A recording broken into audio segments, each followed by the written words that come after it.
Tuesday morning இன்றைக்கி என் பையனோட lunch box recipe தான் பார்க்க போகிறோம். பீட்ரூட் காயின் பராத்தா பண்ணியிருந்தேன்.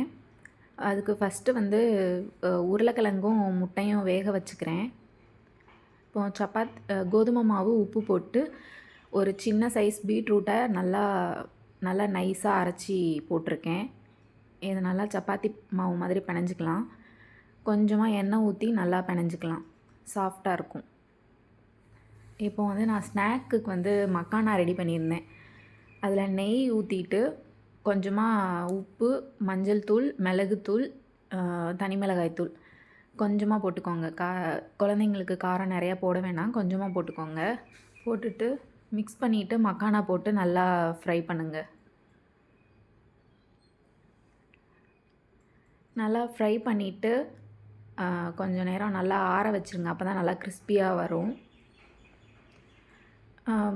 பராத்தாக்கு வந்து நான் மின்ட் மயோனைஸ் ரெடி பண்ணியிருந்தேன். அதுக்கு 2 பாயில்டு எக்கோட ஒயிட்டு, கொஞ்சமாக உப்பு, மிளகுத்தூள், 2 பல் பூண்டு, அப்புறம் சீஸ் சேர்த்துருக்கேன். அது கூட கொஞ்சம் புதினா சேர்த்து பால் ஊற்றி நல்லா அரைச்சிக்கோங்க. நெக்ஸ்ட் வந்து ஸ்டஃபிங் ரெடி பண்ணுறதுக்கு உருளைக்கிழங்கு வேக வச்ச உருளைக்கிழங்கை மசிச்சுட்டு கொஞ்சமாக பன்னீரை வந்து உதுத்து போட்டுக்கோங்க. உப்பு,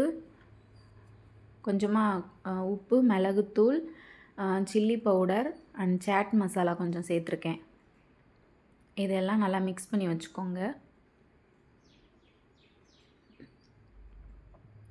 மயோனைஸ் வந்து வீட்டிலே ரெடி பண்ணி கொடுங்க குழந்தைங்களுக்கு.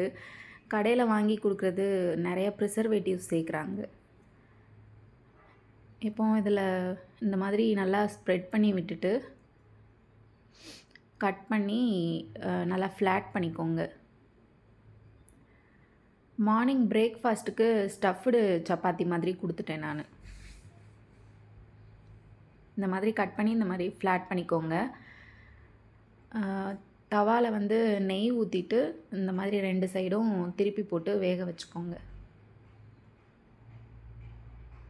பீட்ரூட் பன்னீர் காயின் பராத்தா ரெடி. எங்களுக்கு மார்னிங் வந்து இதுதான்.